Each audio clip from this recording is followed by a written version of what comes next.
नमस्कार, live cities के night bulletin निर्मल बिहार में आपका स्वागत है। आपके साथ मैं मुस्कान। खबरों की शुरुआत करेंगे, लेकिन उससे पहले एक नजर डालते हैं आज की सुर्खियों पे। केंद्रीय बजट में बिहार को मिली करोड़ों की सौगात। केंद्रीय बजट पर बोले सीएम नीतीश, हम खुश हैं। बजट आम लोगों के लिए खंजर है, लालू तेजस्वी का तंज। पीएम का दिखा बिहार प्रेम, बजट पर बोले सम्राट चौधरी। सीएम को इस्तीफा दे देना चाहिए, झुंझुना मिला है, राबड़ी बोली। विधानसभा मानसून सत्र के दूसरे दिन भी विपक्ष का हंगामा। स्कूलों की टाइमिंग पर 48 घंटे के अंदर फैसला लेगी सरकार। नीट परीक्षा दोबारा नहीं होगी, सुप्रीम कोर्ट का बड़ा फैसला। पासवान समाज के लोगों पर पुलिस ने किया लाठीचार्ज। ब्रह्मेश्वर मुखिया हत्याकांड में हुलास पांडे समेत 8 को नोटिस। केंद्र सरकार ने भले ही बिहार को विशेष राज्य का दर्जा नहीं दिया हो, लेकिन केंद्रीय बजट में बिहार के लिए अपना पिटारा खोल दिया है। बता दें कि वित्त मंत्री के ऐलान के मुताबिक बिहार को लगभग 58.9 थाउजेंड करोड़ रुपए से ज्यादा का पैकेज मिला है। इसमें एक्सप्रेसवे से लेकर medical college, tourism corridor, airport से लेकर सिंचाई की योजनाएं शामिल हैं। तो वहीं केंद्रीय बजट में बिहार को 3 एक्सप्रेसवे देने का ऐलान किया गया है। तो वहीं 26,000 करोड़ रुपए से बिहार में पटना पूर्णिया एक्सप्रेसवे, बक्सर भागलपुर एक्सप्रेसवे, तो वहीं बोधगया राजगीर वैशाली दरभंगा को एक्सप्रेसवे जोड़ा जाएगा। और इसके साथ ही बक्सर में गंगा नदी पर 2 लेन का पुल बनाने की मंजूरी भी केंद्रीय बजट में दी गई है। तो वहीं भागलपुर के पीरपौंती में 21,400 करोड़ रुपए की लागत से 24,000 मेगावाट का पावर प्रोजेक्ट लगाया जाएगा। और इसके साथ ही बाढ़ आपदा पर बिहार सिंचाई प्रोजेक्ट के लिए 11,500 करोड़ रुपए की मदद की जाएगी। मोदी सरकार के आम बजट को लेकर बिहार के मुख्यमंत्री नीतीश कुमार की पहली प्रतिक्रिया सामने आई है। उन्होंने कहा है कि बजट से हम खुश हैं और विशेष दर्जा के लिए हम लोग आंदोलन कर रहे थे। तो वहीं मुख्यमंत्री नीतीश कुमार ने कहा कि बिहार को केंद्र सरकार की ओर से पूरी मदद मिल रही है। तो वहीं विशेष राज्य का दर्जा बंद कर दिया है। तो जो मदद होनी चाहिए थी सीएम नीतीश ने मोदी सरकार के बजट की सराहना करते हुए ट्वीट किया है। और साथ ही लिखा कि आज केंद्र सरकार द्वारा प्रस्तुत किया गया बजट सकारात्मक एवं स्वागत योग्य है। इस बजट में बिहार की जरूरतों का विशेष ध्यान रखा गया है। तो वहीं इसके तहत बिहार के मानव संसाधन विकास एवं बुनियादी विकास पर विशेष ध्यान दिया गया है। बिहार को बाढ़ से बचाव के लिए भी बजट में बड़ा ऐलान किया गया है। आशा है कि आगे भी अन्य आवश्यकताओं के लिए केंद्र सरकार इसी तरह से बिहार के विकास में सहयोग करेगी। आम बजट पर लालू यादव ने अपने खास अंदाज में बजट की आलोचना की है।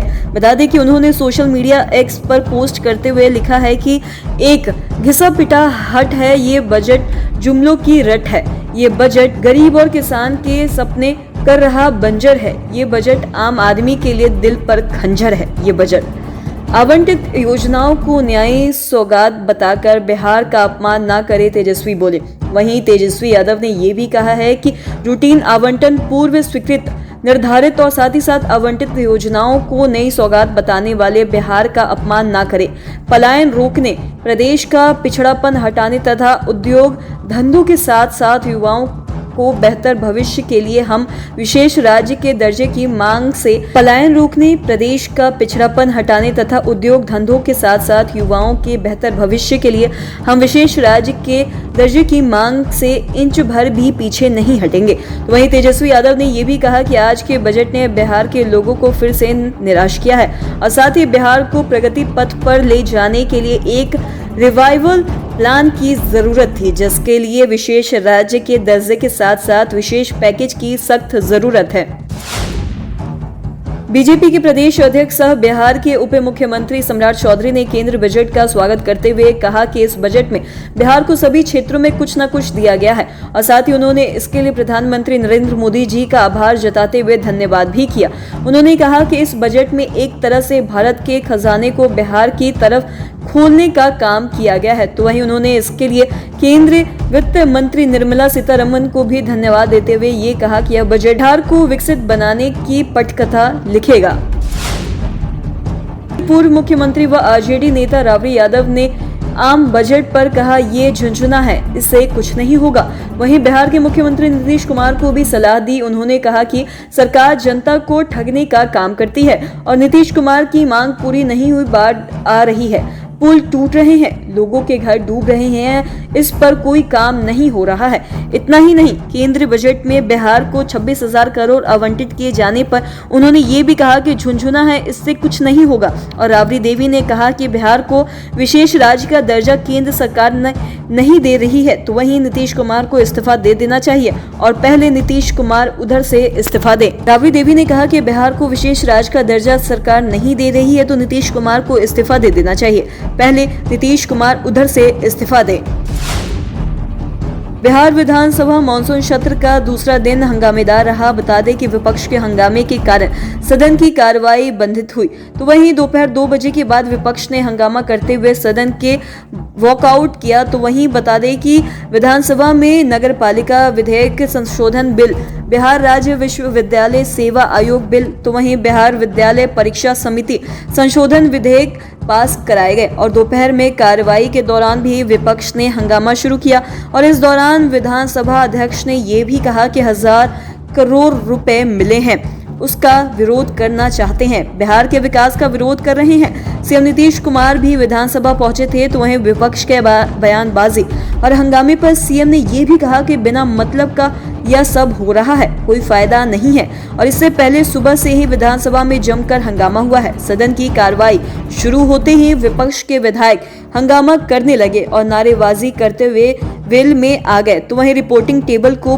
पीटकर विरोध जता रहे थे। बिहार विधान परिषद में स्कूलों की टाइमिंग को लेकर खूब बातें हुई।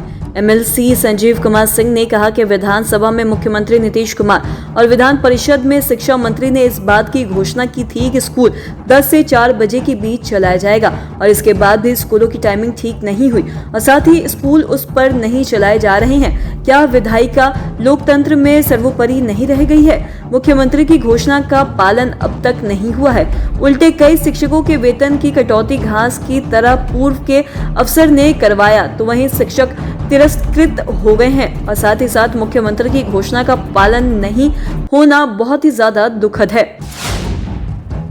नीट की परीक्षा दोबारा नहीं होगी और सुप्रीम कोर्ट ने 23 जुलाई मंगलवार को 5वीं सुनवाई में यह आदेश दिया है कि सीजेआई ने कहा पूरी परीक्षा में गड़बड़ी होने के पर्याप्त सबूत नहीं मिले हैं। तो वहीं बता दें कि सुप्रीम कोर्ट की बेंच ने कहा कि अगर जांच के दौरान कोई दोषी पाया जाता है तो इसके खिलाफ कार्रवाई की जाएगी और ऐसी स्थिति में उसे एडमिशन नहीं मिलेगा। तो वहीं अदालत ने नीट से जुड़ी 40 याचिकाओं पर सुनवाई पूरी कर ली और साथ ही अंतिम फैसला सुरक्षित रख लिया है। फैसला कब सुनाएगी ये नहीं बताया गया है। तो वहीं नीट की काउंसलिंग 24 जुलाई से शुरू हो रही है और सीजेआई ने कहा कि हम पेपर लीक के ठोस सबूत के बिना री एग्जाम का फैसला नहीं दे सकते हैं।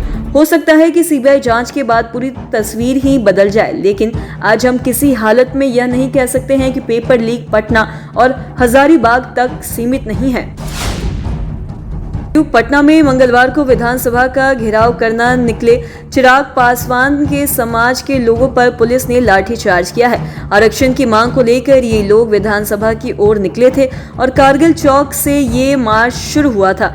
नीले झंडे, डंडे और बाबा साहेब की प्रतिमा लेकर आंदोलनकारी विधानसभा के लिए निकले, तो वहीं जेपी गोलंबर पर बैरिकेडिंग कर पुलिस ने सभी को रोका था।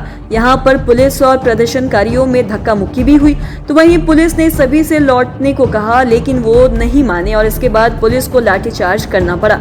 इसमें कुछ लोगों को चोट भी आई है। तो वहीं SDPO law and order Krishna Murari Prasad ने बताया है कि इनको कोई परमिशन नहीं दी गई है और इस वजह से यहां से आगे नहीं जाने दिया जाएगा। पटना सदर एसडीएम श्रीकांत कुंडलिक खांडेकर ने ये भी कहा कि लाठीचार्ज नहीं हुआ है। आंदोलनकारियों की लाठीचार्ज से पहले ही राहगीरों की गाड़ी पर मारा गया और इसके बाद भीड़ को हटाया गया। 4 से 5 लोगों को हिरासत में लिया गया है। रणवीर सेना के प्रमुख ब्रह्मेश्वर मुखिया हत्याकांड में आज पटना हाईकोर्ट में सुनवाई हुई है। बता दें कि हाईकोर्ट ने इस कांड के सभी 8 आरोपियों को नोटिस जारी किया है और उन्हें अगली सुनवाई के दौरान पेश होने और एडवोकेट के माध्यम से अपना पक्ष रखने को कहा गया है। एडवोकेट माधव राज के अनुसार जस्टिस संदीप कुमार ने मंगलवार को सुनवाई की है और अब इस मामले में अगली सुनवाई 4 हफ्ते बाद होगी। तब तक के लिए आरा कोर्ट में चल रहे इस हत्याकांड के ट्रायल पर भी रोक जारी रहेगी। तो आज के इस वीडियो में इतना ही। अगर आपने अब तक हमारे चैनल को सब्सक्राइब नहीं किया तो तुरंत कर ले, साथ ही हमारे फेसबुक पेज को लाइक करें। वीडियो देखने के लिए आपका धन्यवाद।